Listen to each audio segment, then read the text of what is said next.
Salut tout le monde, j'espère que vous allez bien. Je vous retrouve aujourd'hui pour une découverte manga et vous présenter Say I Love You de Kanae Azuki. C'est publié chez Pika dans leur collection Shoujo.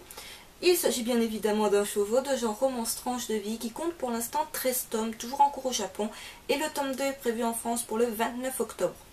Il existe également un anime de 13 épisodes et le manga a été adapté en film live qui est sorti en juillet dernier au Japon. Ce titre-là, je l'avais repéré dès l'annonce de Pika. Le souci, c'est les 13 tomes toujours en cours, ça m'avait un petit peu rebuté à l'achat, mais j'ai trouvé un extrait gratuit en librairie que je me suis du coup procuré. Il existe également une preview disponible gratuitement en ligne que je vous mettrai dans la barre d'infos si cela vous intéresse. J'ai donc lu cet extrait gratuit, j'ai vraiment accroché au début ce tome 1 et c'était obligé que je me le procure le jour de sa sortie. Je vous parle à présent très vite de l'histoire. L'histoire nous parle de Mei, une jeune fille de 16 ans qui est harcelée par ses camarades de classe. Elle est carrément leur souffre-douleur.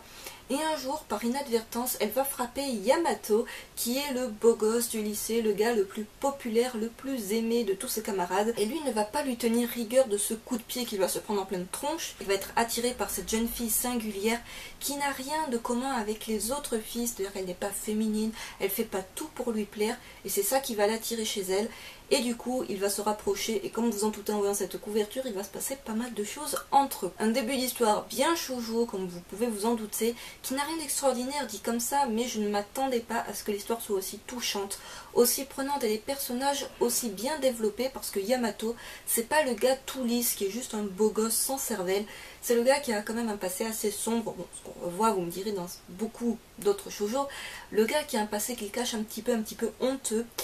Et voilà, ça fait que c'est pas un personnage qui est tout beau, tout propre sur lui. Mais c'est un petit peu l'héroïne qui n'est pas parfaite non plus, qui est vraiment la fille qui fait pas trop d'efforts, au départ du moins, pour être jolie, pour plaire aux autres, pour se faire des amis. Elle en a pas, mais c'est pas bien grave, elle réussit à vivre avec. Bref, un début de série vraiment efficace qui vous donne juste envie de dévorer le tome 2.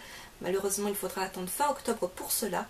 Je vous montre à présent très vite les dessins qui sont juste sublimes. J'ai vraiment accroché au coup de crayon de l'auteur. Auteur qui avait déjà fait 2 autres séries parues en France il y a de cela quelques temps déjà. J'ai complètement zappé leurs noms, mais c'est des noms qui me disaient absolument rien. Donc à mon avis, c'est pas très connu. Niveau dessin, comment vous dire que c'est juste magnifique.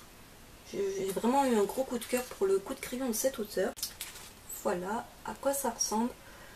Donc c'est de la romance pure et dure, là par contre les mecs, passez totalement votre chemin, ça ne va absolument pas vous plaire. Il y a également beaucoup d'humour dans ce manga qui contraste avec des passages beaucoup plus sombres vu que l'héroïne est toujours un petit peu harcelée par ses camarades de classe et ça ne va pas vraiment s'arranger quand elle va se rapprocher du beau gosse le plus populaire du lycée. Un synopsis de base assez classique qu'on a vu dans pas mal d'autres shoujo mais qui est vraiment très bien exploité, qui est vraiment très bien ficelé, qui vous donne juste envie de dévorer la suite, voire de dévorer l'anime et tout ce qui est dérivé de la série. Ce manga est proposé au prix de 6,95 € et je n'ai noté aucune faute d'impression ou de faute d'orthographe, tout cela. Une romance qui va réunir 2 personnages que tout oppose à la base, un début d'histoire vraiment bien réussi, une série que je vous conseille. Ainsi s'achève cette découverte manga, j'espère qu'elle vous aura plu, n'hésitez pas à me dire en commentaire ce que vous en avez pensé, si vous vous êtes procuré ce tome 1, si vous avez peut-être déjà regardé l'anime, si vous comptez du coup vous procurer la série ou pas, et je vous dis à très vite.